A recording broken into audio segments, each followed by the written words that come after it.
Assalamualaikum warahmatullahi wabarakatuh.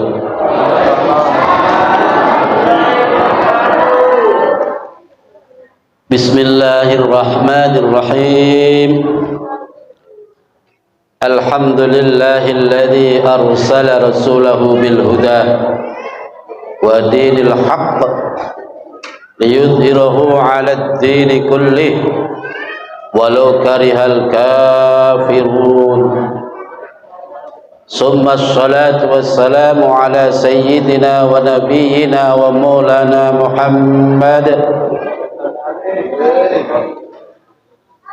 Summa assalatu wassalamu ala sayyidina wa maulana Muhammad wa ala alihi wa sahbihi. Qala Allah Ta'ala fil Qur'anil Karim, a'udzu billahi minasy syaithanir rajim. Wa may yuti'illaha wa rasulahu fa ulaika ma'al ladzina an'ama Allahu 'alaihim minan nabiyyin wasyiddiqin wasyuhada wassalihin wa hasuna ulaika rafiqa. Shadaqallahul azim.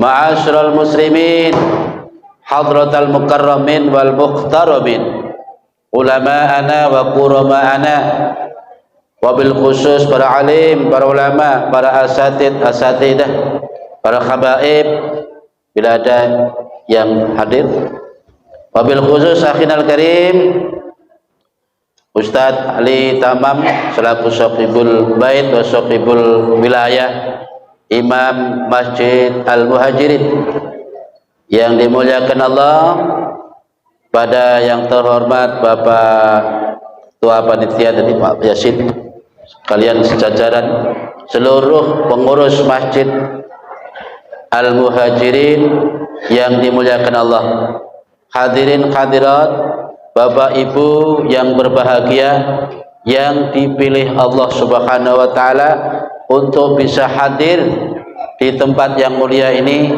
guna kita memperingati hari kelahiran. Yang diperingati hari kelahiran, makanya istilahnya maulid. Kalau maulud itu yang diperingati bayi yang lahir, maulud. Tapi kalau maulid, hari kelahirannya, junjungan kita, Nabi Agung, Nabi besar, Nabi pilihan Allah, Muhammad Rasulullah Sallallahu Alaihi Wasallam.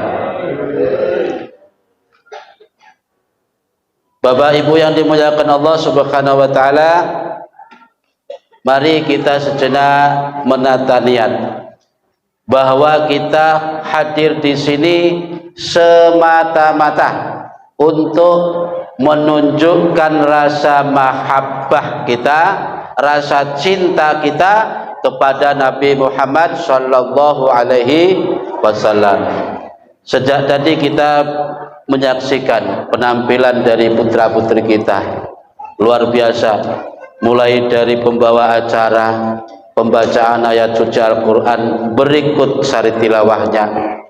Alhamdulillah, ini menunjukkan bahwa generasi kita ini perlu dijadikan andalan. Ngaji Al-Quran itu Pak, kalau belajar Al-Quran salah pun dapat pahala. Salah dapat pahala Pak, 1. Kalau benar pahalanya 10. Jadi belajar Al-Quran enggak ada salahnya, tetap dapat pahala. Karena Al-Quran itu bukan hanya bahan bacaan, tapi perlu dipelajari, perlu ditadaburi, perlu diamalkan. Butuh beberapa tahapan. Tadi juga dari ibu-ibu yang telah memimpin pembacaan sholawat surah Al. Alhamdulillah. Ini semua menunjukkan akan mahabbah kita kepada Rasulullah Sallallahu Alaihi Wasallam. Baik Bapak Ibu, hadirin hadirat yang dimuliakan Allah, cerita saya ini singkat. Insyaallah semua dirahmati Allah. Niat kita hormat Maulid Nabi. Di dalam sebuah kitab, kalau saya sebutkan kitabnya Fathul Majid, yang bisa baca kitab silakan dilihat di sana. Di situ diterangkan, di dalam kitab Tadbihul Ghabil juga ada.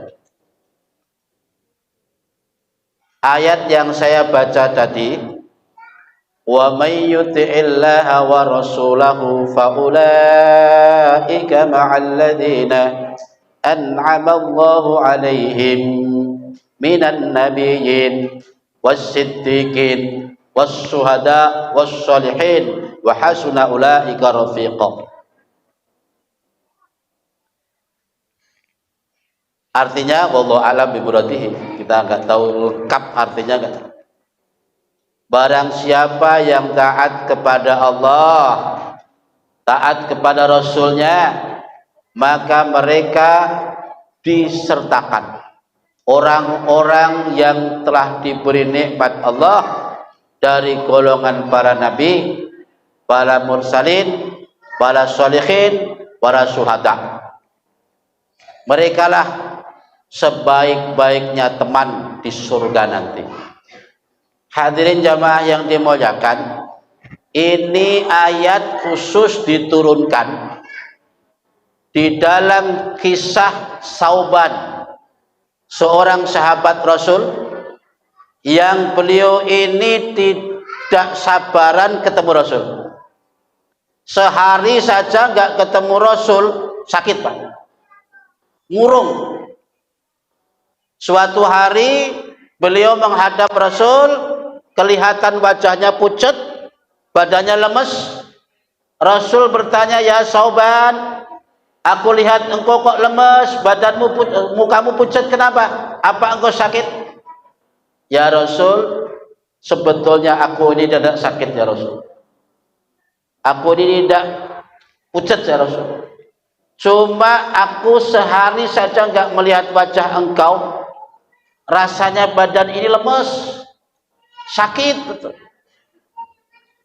Karena setiap aku melihat muka engkau, aku selalu langsung ingat akhirat. Ini Pak, wajah karismatik Rasul.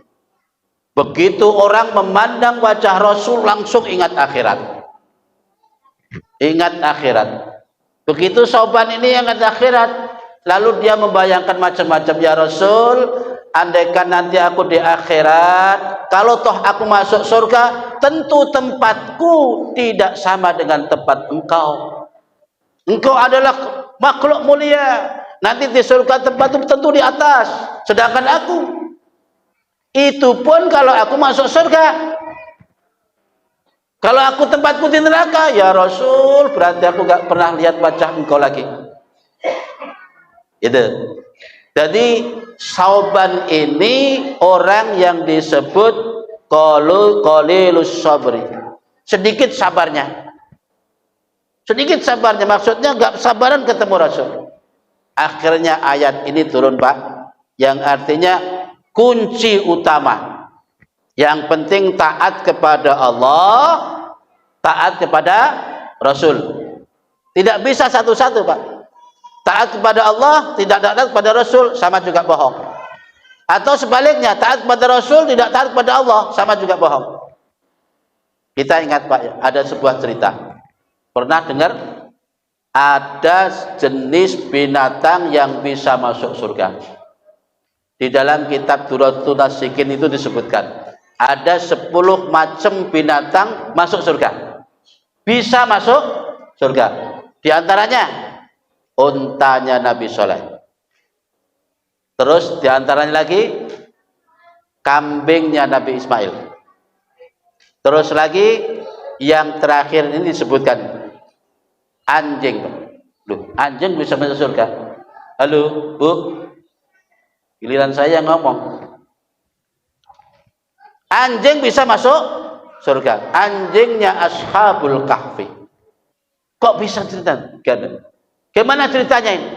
Gini Pak, Ashabul Kahfi itu ada yang disebutkan 6 orang berikut 7 anjingnya. Ada yang mengatakan 7 orang berikut 8 anjingnya. Jadi Ashabul Kahfi itu kelompok pemuda yang seumur-umurnya dihabiskan berjuang berdakwah di jalan Allah. Sampai mereka bernasib diusir dari negeri situ. Ya, diusir dari negeri situ. Dikejar-kejar aparat, diusir-usir, dilemparin batu. Ya, sampailah mereka sampai di sebuah tempat yang namanya, disitulah Allah abadikan sampai beratus-ratus tahun hidupnya. Ternyata di situ tidur Pak. Ya, besok di akhirat orang ini langsung tanpa hisab masuk surga. Begitu 7 orang atau 8 orang ini masuk surga, di belakang tiba-tiba ada anjing ini datang. Malaikat, stop. Oh, kemana engkau anjing? Aku mau ikut tuanku. Oh, nggak bisa. Kata penjaga surga, bukan tempatmu di sini. Tidak bisa. Saya tetap mau ikut teman majikanku. Kenapa kau mengotot dan bersikeras mau mengikuti majikanmu? Begini ceritanya. Kok enak betul majikan enak-enak masuk surga sementara saya tidak boleh. Padahal dulu ketika di dunia mereka selalu bersama, aku pun juga mengikuti. Mereka dilemparin batu, aku pun juga dilemparin batu. Ketika mereka kehujanan, aku pun ikut kehujanan. Ketika mereka tidur di gua, aku pun ikut tidur di gua. Sekarang giliran mereka enak-enak nggak boleh masuk. Malaikat bingung, nggak bisa mutusin Pak. Lapor kepada Allah. Ya Allah, gimana ini? Ya sudah, Pak masuk. Anjing bisa masuk surga. Kuncinya apa? Ikut ulama. Ashabul Kahfi adalah simbol ulama. Hidupnya dijadikan untuk berjuang, berdakwah fisabilillah. Sedang anjing saja bisa masuk surga lantaran ngikutin ulama. Apalagi kita manusia normal. Asal kita mau mengikuti ulama, insya Allah Allah pun juga akan mengumpulkan kita. Ma'alladzina an'ama Allahu alaihim minan nabiyyin, bersama-sama nabi, wasiddiqin, dan orang-orang yang sidik, yang sungguh-sungguh dalam keimanannya, wasyuhada, dan orang-orang yang mati syahid, wassalihin, dan orang-orang ahli soleh. Insyaallah. Bapak Ibu yang dimuliakan Allah Subhanahu wa taala, malam ini kita pun juga ingin ittiba kepada ulama, ittiba kepada Rasul. Salah satunya adalah contoh memperingati Maulid Nabi besar Muhammad sallallahu alaihi wasallam. Semua orang, bahkan umat-umat dulu Pak, menginginkan agar menjadi umat Muhammad. Bahkan Nabi Musa alaihissalam, Nabi yang terkenal itu, bahkan ceritanya Nabi Musa itu Pak, di dalam Al-Quran begitu panjang lebar diterangkan. Karena memang istimewa Nabi Musa itu.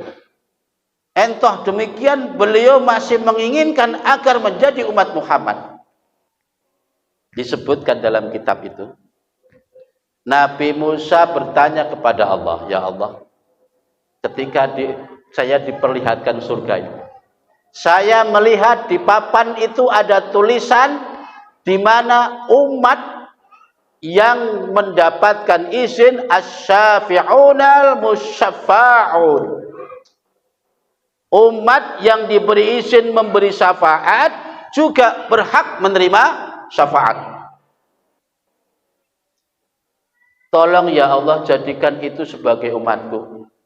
Kata Allah, ummatu Muhammad. Itu umat Muhammad Musa. Ya bisa.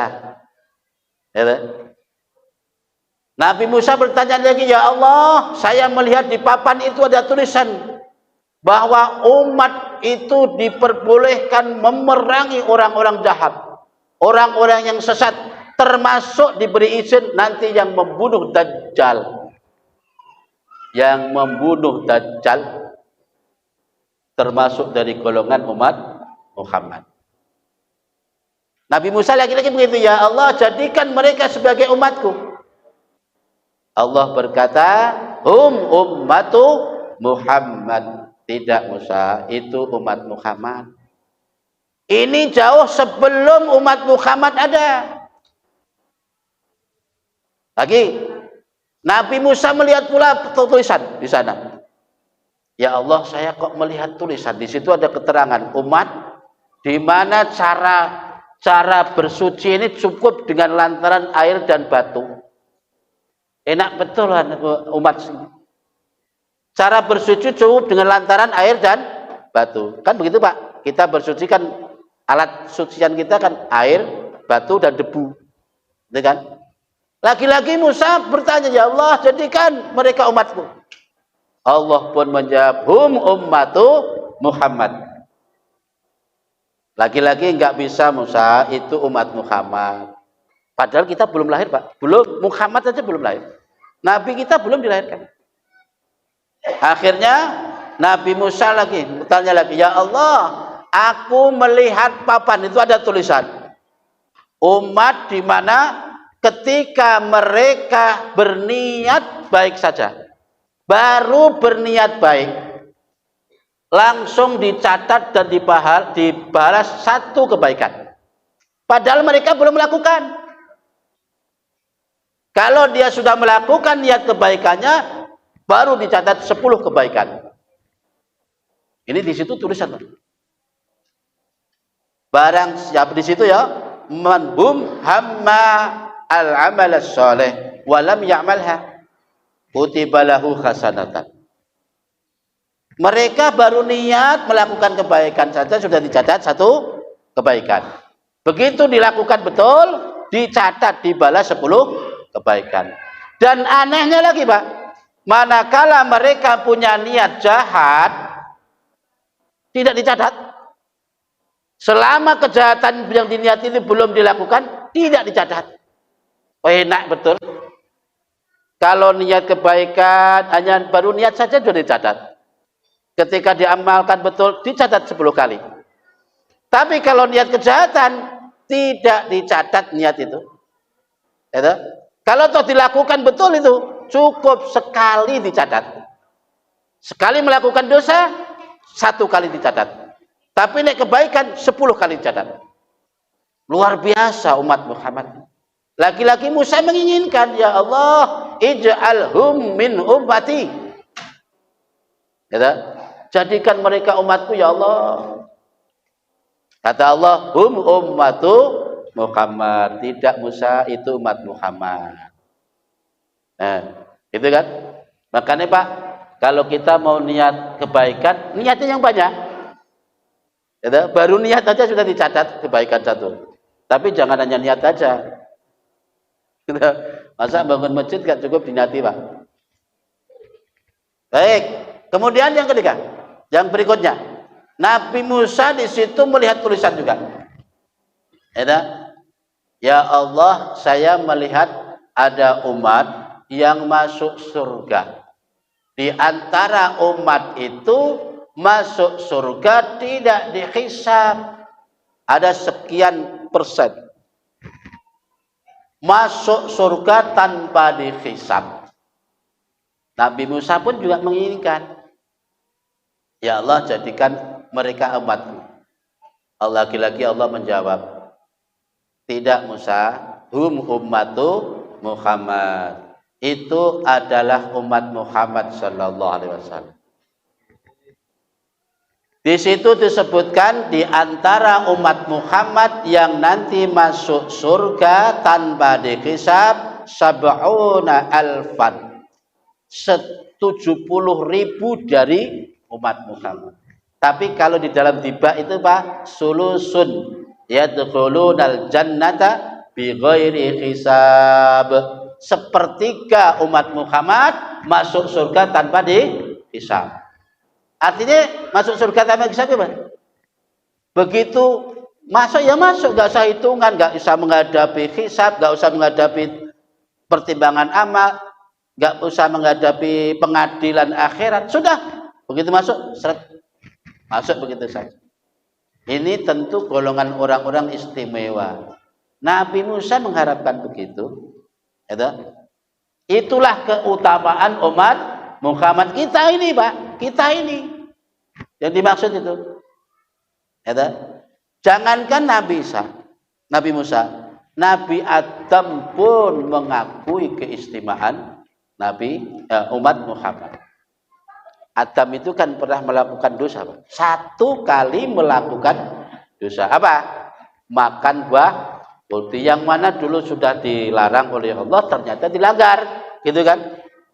Nabi Adam mengatakan ada 4 perkara yang Allah berikan kepada umat akhir zaman, di mana tidak diberikan kepada yang lain.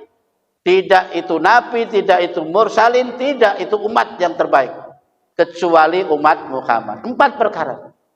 1, Nabi Adam taubat karena 1 kesalahan.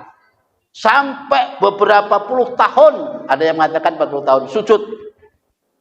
Beliau tobatnya diterima justru di tanah Mekah.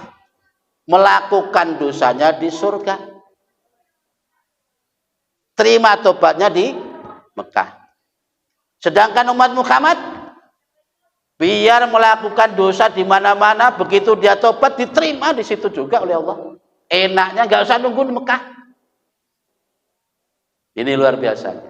Yang kedua, kata Adam nih, kata Nabi Adam, aku melakukan dosa di surga.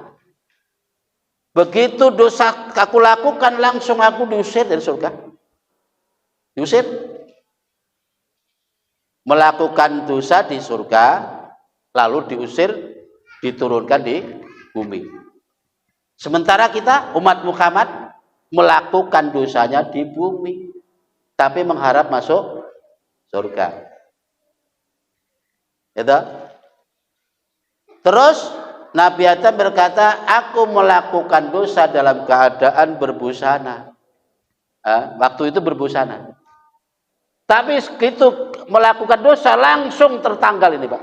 Lepas ini baju. Kan disebutkan dalam Al-Quran itu. Jadi semuanya lepas baju kebesaran, telanjang. Sementara umat Muhammad melakukannya dosa justru dalam keadaan telanjang, tapi justru oleh Allah dikasih tutup rapat-rapat. Ya dah? Banyak orang melakukan dosa sambil telanjang, tapi justru dirapati oleh Allah. Kasih baju yang bagus-bagus, bahkan orang lainnya tidak tahu. Ini keutamaan umat Muhammad. Nabi Adam juga mengakui. Ya. Kemudian yang keempat, keistimewaannya, aku berdosa 1 kali di surga. Lantaran dosa 1 kali itu, aku dipisah dengan istriku. Nabi Adam dengan Ibu Hawa lantaran salah 1 kali, dipisah mereka. Turun di bumi justru dipisah. Yang satu di jagat barat sana, yang satu di jagat timur sana. Konon ceritanya sampai sekian ratus tahun, gitu. Itu baru ketemu. Ketemunya di padang Arafah. Makanya disebut Arafah itu Arafah, dari kata Arafah. Arafah itu dari kata kenal, aruf, ta'aruf.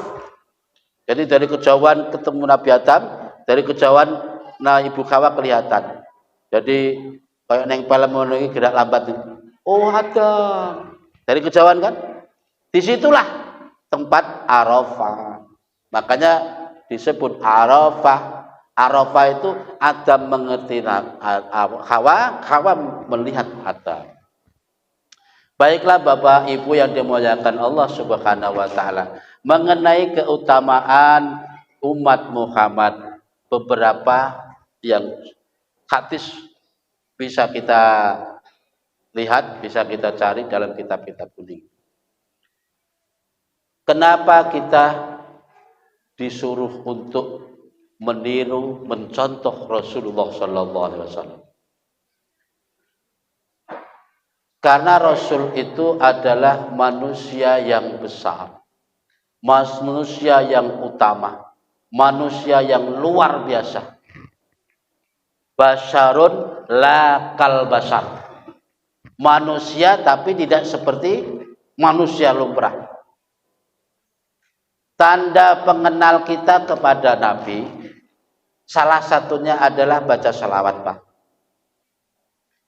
Kalau kita tidak baca sholawat, berarti kita nggak ada tanda pengenal.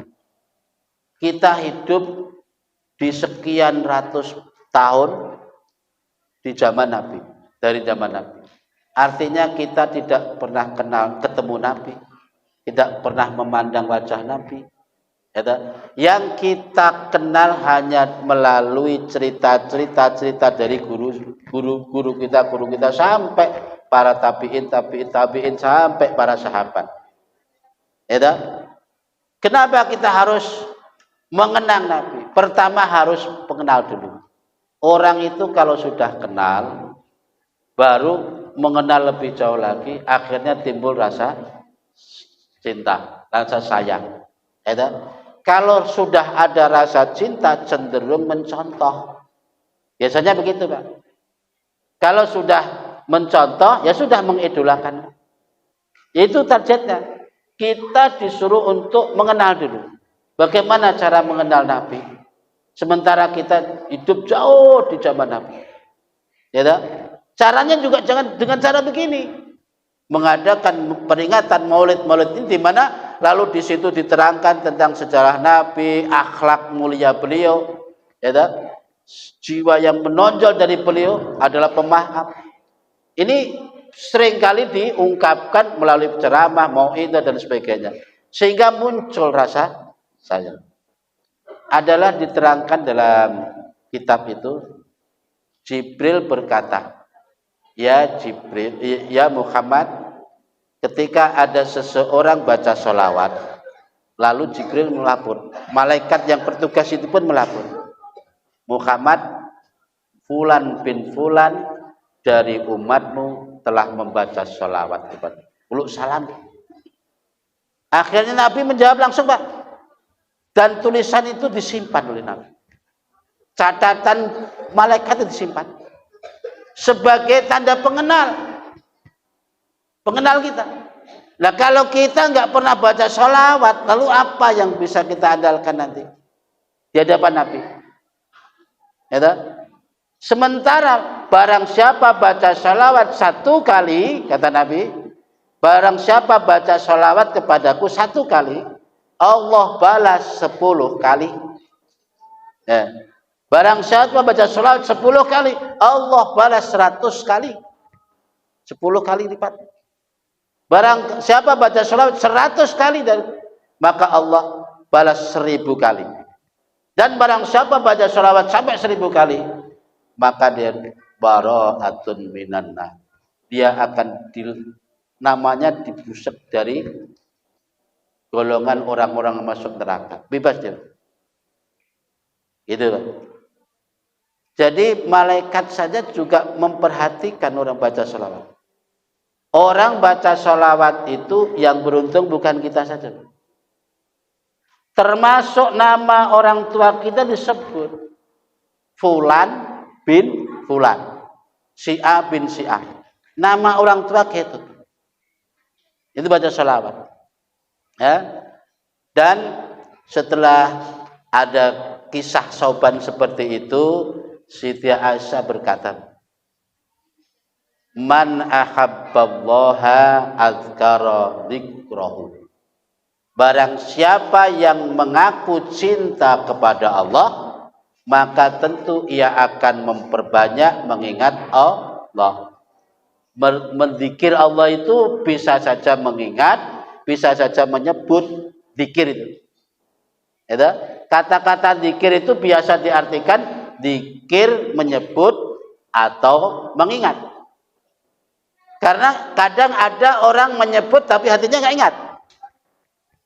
Ada pula orang yang hatinya ingat tapi tidak disebut. Gitu.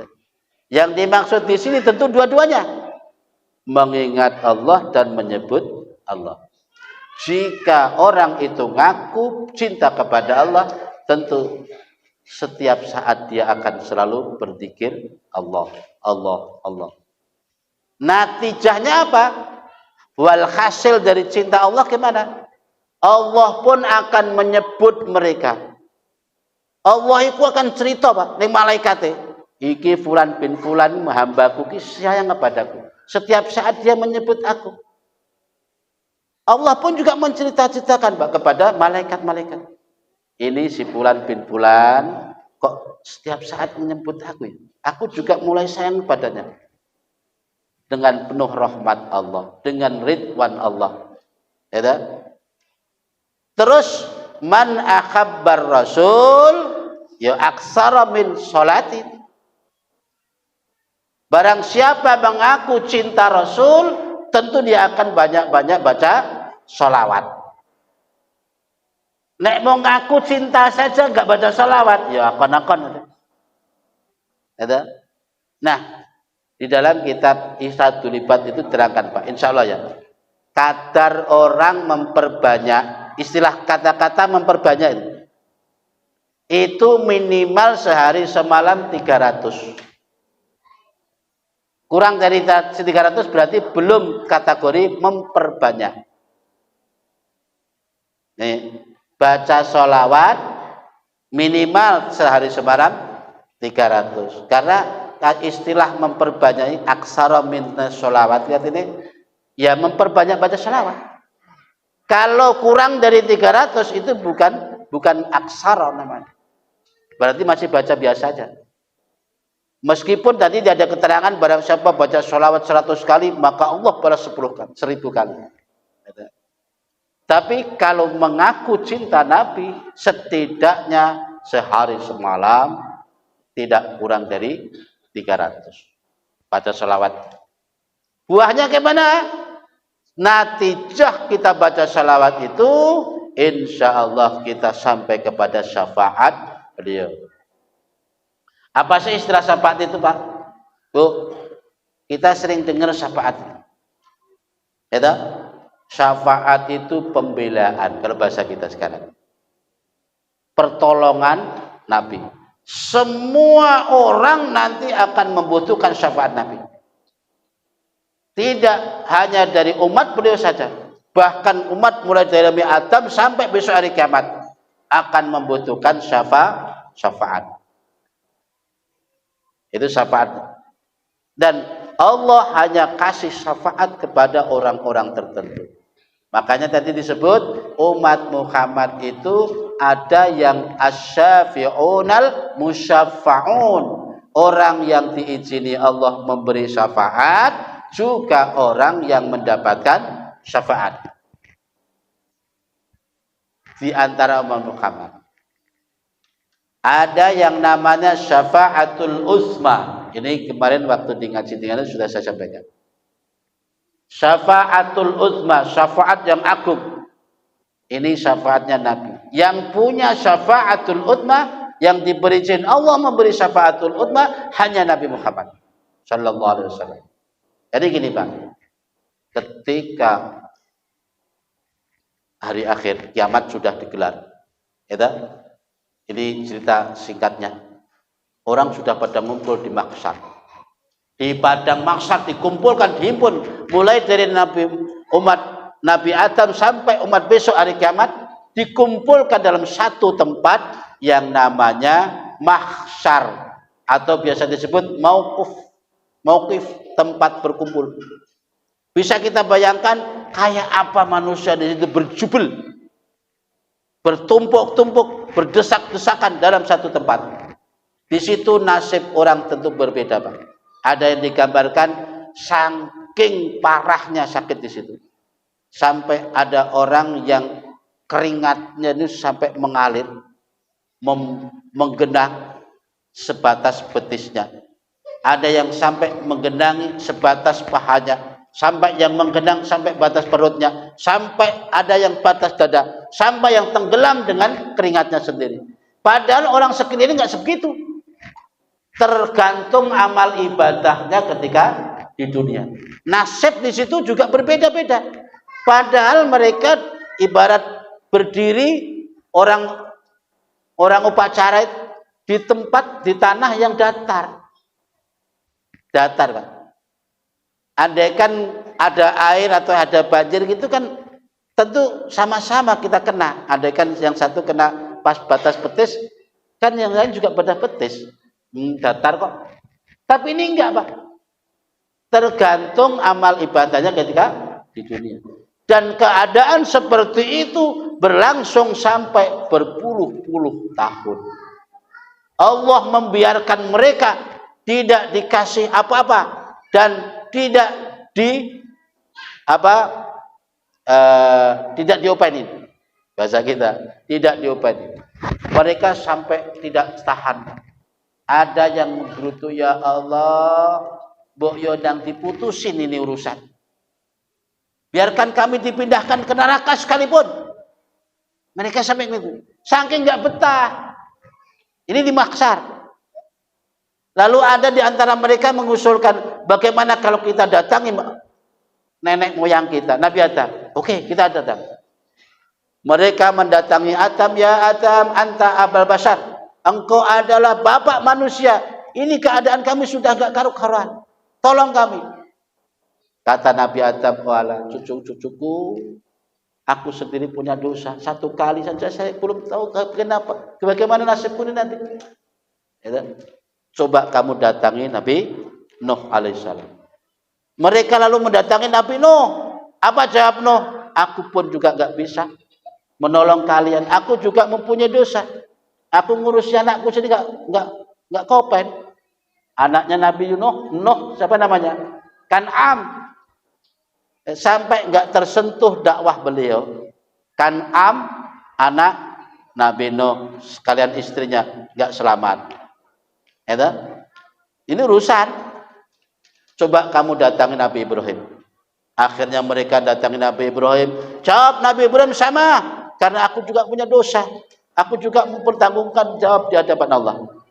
Lalu Nabi Ibrahim menyarankan untuk datangi Nabi Musa. Nabi Musa, Pak, Nabi yang sangat perkasa itu pun nggak sanggup memberi syafaat kepada umat. Ya, karena Musa juga merasa punya salah. Salah apa? Beliau pernah nempiling orang. Ya, ini anak buah Raja Fir'aun ini. Tempiling sekali aja mati, Pak. Nabi Musa itu kuat orang, fisiknya kuat. Ya, Nabi Musa. Pas ada antara anak buah Raja Fir'aun dengan Bani Israel, kan umat beliau dari Bani Israel. Pas jadi cekcok, maunya menengahin, melereh. Sekalinya kok ngeyel, lalu tempiling, Pak. Sekali tempiling mati, Pak. Jadi kesalahan itu membuat Musa tidak mampu memberi pertolongan umatnya.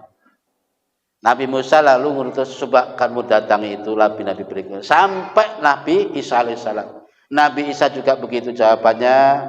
Terus Nabi Isa pun mengutus kepada mereka untuk menemui Nabi kita Muhammad sallallahu alaihi wasallam. Begitu giliran Nabi kita Muhammad didatangi, mereka tidak segan-segan, Pak. Langsung Nabi sujud di hadapan Allah. Kayak sujudnya orang Jumatan gitu. 7 hari 7 malam sujud. Begitu 7 hari 7 malam sujud, lalu ada suara, ya Muhammad irfa' ra'sak sal a'tik. Gitu. Wahai Muhammad, angkatlah kepalamu, mintalah apa yang kamu mau. Akhirnya Nabi mengatakan, ya Rob, tolong ini urusan umat segera diputusin. Diputusin yang maksudnya belum dibuka, pengadilan belum dibuka, hisab belum dibuka. Mereka sudah nggak tahan, ya Allah. Baik, kalau begitu, akhirnya Allah mengutus malaikat. Pasang itu mizan. Mizan itu timbangan amal. Pasang itu hisab, perhitungan amal. Pengadilan akhirat dipasang. Berkat Nabi Muhammad sallallahu alaihi wasallam. Itulah akhirnya umat dari Nabi Adam sampai besok di akhirat heran. Itu siapa orang itu ya? Kok begitu sujud langsung Allah kabulkan? Siapa itu orang? Itulah Muhammad. Nabi terakhir. Gitu. Nah, akhirnya semua penduduk mahsyar pada memuji Nabi. Alhamdulillah ya Muhammad, syukur Muhammad. Itulah disebut maqam mahmud. Disebut maqam mahmud atau disebut syafaatul uzma. Syafaat yang agung. Syafaatnya Kanjeng Nabi bukan hanya untuk umat saja, tapi untuk umat-umatnya yang dulu, umat-umat Nabi terdahulu juga. Bukan hanya untuk orang mukmin saja, juga untuk seluruh manusia. Merasa mendapatkan pertolongan Nabi itu. Itu yang disebut syafaatul uzma. Adapun syafaat Nabi itu banyak, Pak. Ada yang syafaatul khusus, ada syafaatul am. Syafaatul khusus itu Nabi yang memberi syafaat kepada khusus orang yang sudah masuk neraka, divonis selamanya di neraka. Karena ini umat Muhammad, Nabi pun juga membela sejati-jatinya, Pak. Mencari solusi sana sini, melobi sana sini agar orang ini masuk diuntaskan dari neraka. Ini khususiyah bagi orang tertentu, tidak semua orang. Ada yang umum sifatnya syafaat umum seperti tadi. Bapak Ibu yang dimuliakan Allah Subhanahu wa taala, pada akhirnya kita merasa bangga dan bersyukur di mana kita dilahirkan di akhir zaman, termasuk dari golongan umat Muhammad sallallahu alaihi wasallam. Dan kita juga bersyukur di mana kita mempunyai nabi yang menjadi khairul anbiya wa ummatuhu khairul umam. Itu. Besok di hari kiamat umat Muhammad ini digiring, Pak, menjadi 3 kelompok. Sulusun yadkhuluna al-jannata bighairi hisab. Yang sepertiga masuk surga tanpa dihisab. Ya, ngena-ngena semoga kita masuk golongan itu. Ya, golongan itu biasanya minan nabiyyin wasiddiqin wasyuhada sholihin. Kita masuk golongan itu apa enggak? Yang kedua, sulusun yadkhulu ya'tuna bi dzunubihim wa khataya fayaghfaru lahum. Dalam tibakan gitu, Pak. Yang 3, besok di hari kiamat menghadap Allah dengan membawa banyak dosanya. Kesalahannya banyak, tapi fayaghfaru lahum, tapi Allah ampuni dosa mereka lantaran telah bertobat. Memang dosanya banyak, tapi dia bertobat, lalu Allah ampuni tobat. Nah, ini yang ketiga. Berarti kan masuk surga juga. Yang ketiga ini golongan yang ketiga, sulusi ya'tuna bi dzunubihim wa khatayahum wa khatayah. Fa yaqulu Allahu ta'ala lil malaikati habu fasinuhu. Gitu kan? Ada golongan yang membawa dosa banyak sekali sampai malaikat bingung. Ya Rabbana wajadnahum. Piye kan? Ada yang tiba itu. Pokoknya dosanya seperti gunung. Seperti gunung, ya Allah, dosanya banyak betul. Akhirnya malaikat ghairu annahum yashhaduna anna ilaha illallah wa anna muhammadar rasulullah. Mereka banyak dosa sampai melebihi kebesarnya gunung, ya Allah, bagaimana ini? Tapi cuma satu dia kelebihannya. Dia tetap bersyahadat. Modalnya cuma syahadat, asyhadu an la ilaha illallah wa asyhadu anna muhammadar rasulullah. Dalam tiba itu sampai situ, Pak, plek, pas. Terus bab berikutnya ya wa yaqulullahu fa yaqulul haqqu azza wa jalla. Ya dah? Di situ diterangkan, oke, malaikat meskipun mereka yang sudah bawa dosa banyak belum sempat bertobat, tapi waktu di dunia punya syahadat. Ya dah? Akhirnya tetap ada harapan masuk surga, tintas. Ya, tintas. Yang penting baca syahadat. Karena syahadat itu nggak macam-macam. Ini, itulah golongan umat yang nanti digiring di mahsyar, di hari kiamat dengan 3 golongan tadi. Semoga kita masuk golongan yang pertama. Kalau yang pertama, yang kedua lah. Karena kita dosanya banyak, cuma kita kan ya bertobat, gitu loh.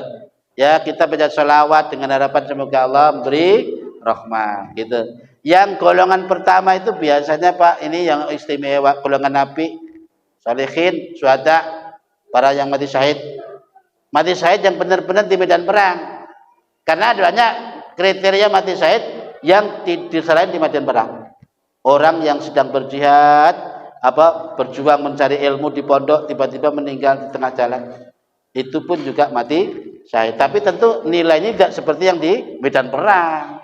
Seperti ibu yang meninggal karena melahirkan. Kalau orangnya mukmin kan mati syahid, nilai mati syahidnya. Tapi tentu mati syahidnya tidak seperti mati syahid yang di medan perang. Ya gitu loh, Pak.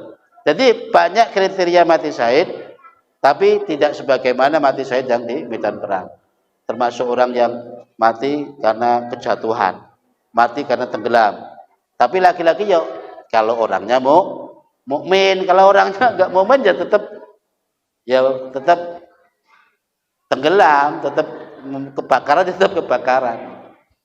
Baik Bapak Ibu yang dimuliakan, tadi sudah dipesan nggak usah panjang, yang penting rapat dan padat gitu ya. Saya tidak bisa menyesuaikan apa yang menjadi pesanan ya, karena ya sambil kita belajar menyampaikan apa adanya. Semoga yang saya sampaikan memberi wawasan pada kita bahwa kita adalah umat Muhammad dan kita wajib mencintainya dan mencontoh junjungan kita Nabi besar Muhammad sallallahu alaihi wasallam. Kurang lebihnya mohon maaf.